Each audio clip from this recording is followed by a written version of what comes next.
வணக்கம் மக்களே, welcome to Priyo TV and this is a show of hi-fi. இன்னைக்கு நம்ம இந்த வாரம் ஓடிடியில் ரிலீஸ் ஆன மூவிஸை பற்றி தான் பார்க்க போகிறோம். வாங்க ஷோக்குள்ள போகலாம்.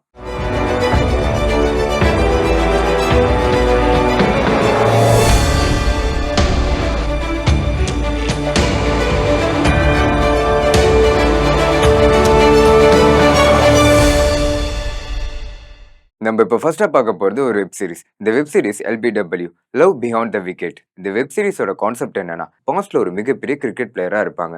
அவரோட முன்கோவத்தினாலே அவருக்கு கிடைக்க போற நிறைய ஆப்பர்ச்சுனிட்டியை மிஸ் பண்ணிட்டு இருப்பாங்க. அப்படி இருக்கும்போது ஒரு கட்டத்துக்கு மேல வேற வழி இல்லாம ஒரு அகாடமில பிடி ஸ்டாஃபா வேலை பார்த்துட்டு இருப்பாங்க.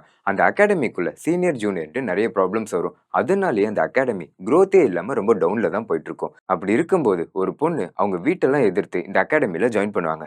இந்த பொண்ணுக்காக இன்னொரு பையனும் ஜாயின் பண்ணுவான். இந்த மாதிரி ஒவ்வொருத்தருக்கும் ஒவ்வொரு பேக் ஸ்டோரி வச்சிருப்பாங்க. கடைசியா இந்த அகாடமி growth ஆனுச்சா இல்லையாங்கிறத இந்த வெப் சீரிஸோட கான்செப்டாவே இருக்கு. இந்த வெப் சீரிஸ்க்கு மியூசிக் ரொம்ப சோல்ஃபுல்லாவே கொடுத்துருக்காங்க. விக்ராந்தோட ஸ்கிரீன் பிரசன்ஸ்லாம் இந்த படத்துக்கு ரொம்ப என்ஹான்ஸா தான் இருக்கு. இந்த வெப் சீரிஸ் இப்போ ஓடிடிலயும் அவைலபிளா இருக்கு. நீங்க இந்த வீக்கெண்ட் ஃபேமிலியோட உட்காந்து ஒரு வெப் சீரிஸ் பார்க்கணும்னு நினைச்சிட்டு இருக்கீங்களா? அப்ப இந்த வெப் சீரிஸ் உங்களுக்கானதா தான் இருக்கும்.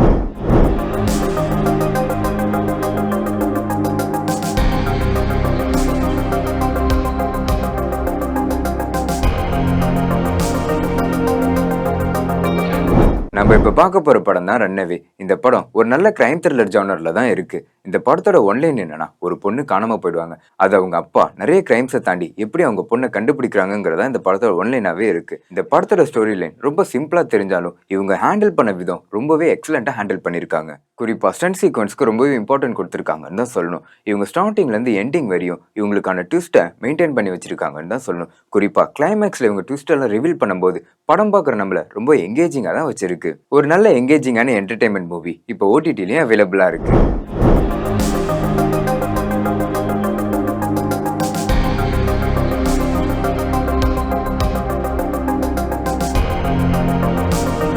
நம்ம இப்ப பார்க்க போற படம் தான் ட்ராப் ஹவுஸ். நம்ம சின்ன வயசுல WWE பார்த்து ரசிச்ச பட்டிஸ்டா தான் இந்த படத்துல லீட் ரோல்ல நடிச்சிருப்பாங்க. இந்த படத்துல பட்டிஸ்டாவோட ஒய்ஃப் சின்ன வயசுல இறந்து போனதுனால அவங்க பையனை ரொம்பவே கேர் பண்ணி வளர்த்துட்டு இருப்பாங்க. அப்படி இருக்கும்போது ஒரு கட்டத்துக்கு மேல அவங்க ஃப்ரெண்டு இறந்து போயிடுவாங்க. அவங்க ஃப்ரெண்டு யாருன்னா பட்டிஸ்டாவோட பையனோட ஃப்ரெண்டோட அப்பாவா இருப்பாங்க. பட்டிஸ்டா இந்த படத்துல ஒரு DA ஏஜென்ட்டா இருப்பாங்க. அதனாலேயே பட்டிஸ்டாவும் அவங்க ஃப்ரெண்ட்ஸா இருக்கிறதுனாலே அவங்க பசங்க 2 பேரும் ஃப்ரெண்ட்ஸா இருப்பாங்க. ஒரு கட்டத்துக்கு மேல அந்த ஃப்ரெண்டு இறந்து போனதுனால அவங்க பசங்கள்லாம் ரொம்பவே கஷ்டத்துல இருப்பாங்க. அப்படி இருக்கும்போது பட்டிஸ்டா ஒரு சேஃப் ஹவுஸை திருடி என்ன பண்றாங்கிறதா இந்த படத்தோட ஒன்லைனாவே இருக்கு. இந்த படத்துல கிளாஷுக்கு நடுவில் வர ஜென்சி போர்ஷன்ஸ்லாம் படத்துக்கு ரொம்பவே ஹைப்பாவே இருக்கு. விஷுவல் வைஸ் இந்த படத்தை ரொம்பவே அழகா கொண்டு போயிருந்திருக்காங்க. இப்போ இந்த படம் ஓடிடிலயும் அவைலபிளா இருக்கு.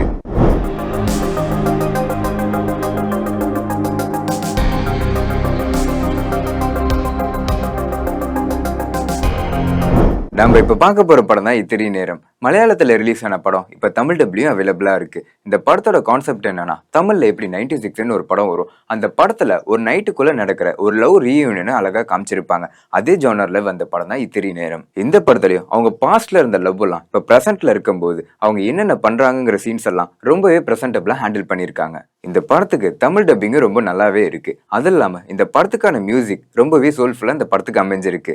இந்த படம் இப்போ ஓடிடிலயும் அவைலபிளா இருக்கு.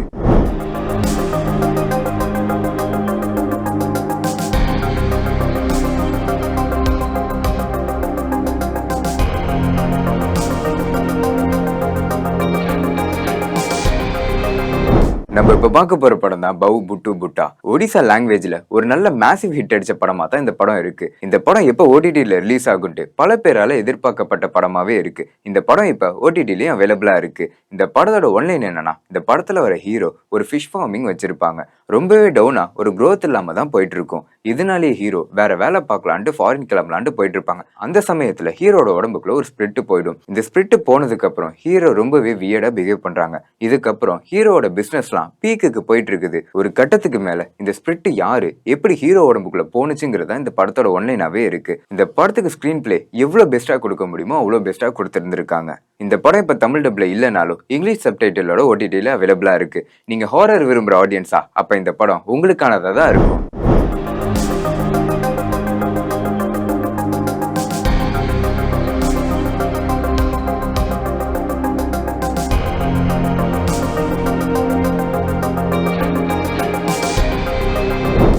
நம்ம நம்ம இப்ப பார்க்க போற படம் தான் அலோன் வித் ராட். இந்த படம் ஒரு நல்ல டீசென்ட் வாட்சபிள் மூவியா தான் இருக்கு. இந்த படத்தோட ஒன்லைன் என்னன்னா, இந்த படத்தோட ஹீரோ மென்டலி ரொம்பவே அன்ஸ்டேபிளா இருப்பாங்க.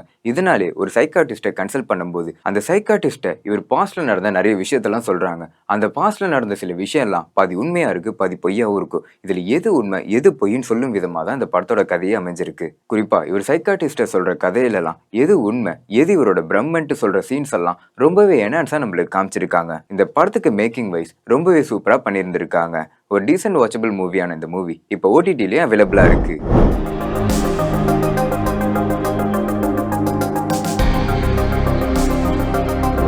நம்ம இப்ப பார்க்க போற படம் தான் மாஸ் ஜத்ரா. ரவி தேஜா நடிப்புல வெளிவந்த படம் தான் இந்த மாஸ் ஜத்ரா. இந்த படத்துல எப்பவுமே தெலுங்கு படத்துல வர மாஸ் எலிமெண்ட்லாம் இந்த படத்துலயுமே இருக்கு. இந்த படத்தோட ஒண்ணு என்னன்னா, ரவி தேஜா ஒரு போலீஸ் ஆஃபீஸரா இருப்பாங்க. அப்படி இருக்கும்போது அந்த ஊர்ல ஒரு மிகப்பெரிய கேங்ஸ்டர் கல்ட் இருப்பாங்க. அந்த கல்ட்டோட தொழில் என்னன்னா கஞ்சா விற்கிறதா தான் இருக்கும். இதை ரவி தேஜா எப்படி அந்த ப்ராப்ளம் சால்வ் பண்றாங்கிறதா இந்த படத்தோட ஒன்லைனாவே இருக்கு. ஒரு போலீஸ் ஆஃபீஸர்னா ஒரு கஞ்சா விற்கிறவங்கள பிடிக்கிறதான இருக்கும். இதுல என்ன அப்படி சுவாரஸ்யமா இருக்குன்னு கேட்டீங்கன்னா, அங்கதான் டேரக்டர் ஒரு ட்விஸ்ட் வச்சிருக்காங்க. இந்த படத்துல ரவி தேஜா ஒரு ரயில்வே ஆஃபீஸரா இருக்காங்க.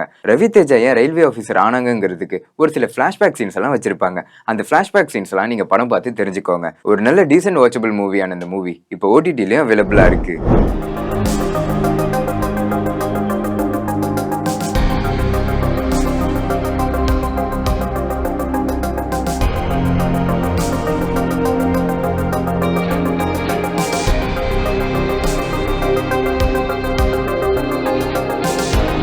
நம்ம இப்ப பார்க்க போற படம் தான் எக்கோ. ஒரு டிஃப்ரெண்ட் ஜானர்ல வெளிவந்த படம் தான் இந்த எக்கோ. இந்த படத்துல கொரியச்சன் ஒரு கேரக்டர் இருப்பாங்க. அவரை பத்தியும் அவர் சுத்தி என்னென்ன நடக்குதுங்கிறது தான் இந்த படத்தோட ஒன்லைனாவே இருக்கு. இந்த படத்துல விஷுவல் வைஸ் ரொம்பவே இம்பார்ட்டன்ட் கொடுத்துருக்காங்கன்னு தான் சொல்லணும். கொரியச்சன் வீடு பிளேஸ் பண்ணிருக்க லொகேஷனா இருக்கட்டும், இவங்க யூஸ் பண்ண லொகேஷன்ல ஸ்கிரீன்ல பார்க்கும்போது ஒரு நல்ல விஷுவல் ட்ரீட்டா தான் நம்மளுக்கு தெரியுது. ஒரு டிஃப்ரெண்ட் ஜானர்ல வந்த படம் இப்போ ஓடிடிலயும் அவைலபிளா இருக்கு.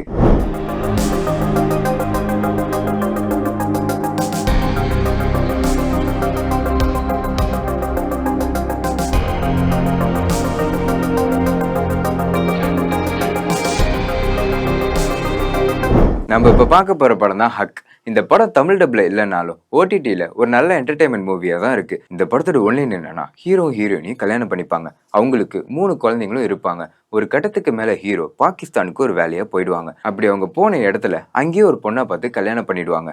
கொஞ்ச நாள் கழிச்சு இவங்க வீட்டுக்கு வந்ததுக்கு அப்புறம் அவங்க ஒய்ஃப் பார்த்து ஷாக் ஆகுறாங்க. ஒரு கட்டத்துக்கு மேல 3 பேருமே ஒரே வீட்டுல தான் வாழ்ற மாதிரி ஒரு சுச்சுவேஷன் வருது. அதுக்கப்புறம் இவங்களுக்குள்ள நடக்கிற ஒரு கிளாஷ்னால ஹீரோயினி கோச்சிக்கிட்டு அவங்க அம்மா வீட்டுக்கு போயிடுறாங்க. அப்படி இருக்கும்போது ஹீரோ கொஞ்சம் கொஞ்சமா ஹீரோயினி வீட்டுக்கு பணம் அனுப்பிச்சிட்டு இருக்காங்க. இவங்க எதுக்கு பணம் அனுப்பிச்சு விட்டுட்டு இருக்காங்கன்னா, இவங்க 3 குழந்தைங்களோட செலவுக்காக தான். ஒரு கட்டத்துக்கு மேல ஹீரோவும் அவங்க வீட்டுக்கு பணம் அனுப்புறதை நிறுத்திடுறாங்க. இதனாலே ஹீரோயினி கோர்ட்ல கேஸ் போடுறாங்க. இந்த கேஸ் யாருக்கு சாதகமா போனுச்சுங்கிறதா இந்த படத்தோட ஒன்லைனாவே இருக்கு. இந்த படத்துக்கு மிகப்பெரிய பிளஸ் பாயிண்ட்னா இவங்களோட கேஸ்டிங் தான் சொல்லணும். இவங்களோட கேஸ்டிங் எல்லாமே அவங்களோட பெஸ்ட்டை தான் கொடுத்துருக்காங்க. குறிப்பா சொல்லணும்னா இவங்க எல்லாருமே இதுல நடிக்காம வாழ்ந்திருக்காங்கன்னு தான் சொல்லணும். இந்த படத்துக்கு மியூசிக்குமே ரொம்பவே அடாப்டடா கொடுத்துருக்காங்க. ஒரு நல்ல என்டர்டைன்மெண்ட் மூவியான இந்த மூவி இப்போ ஓடிடிலயும் அவைலபிளா இருக்கு.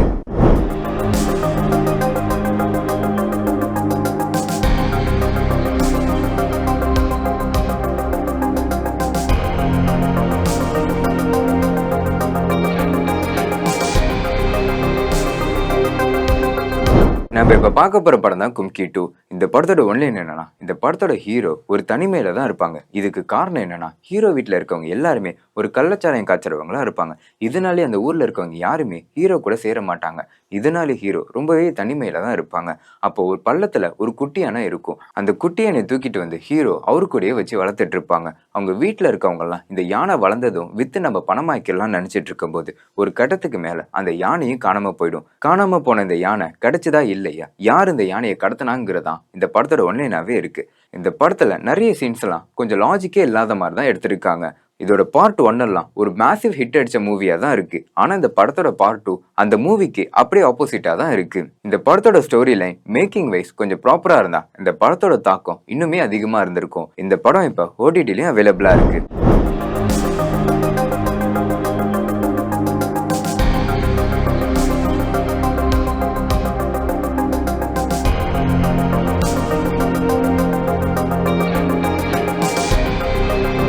ஓகே மக்களே, இதே மாதிரி அடுத்த வாரம் ஹைஃபை ஷோஸ்ல உங்களை வந்து பார்க்குறேன். And sign out from Kishore.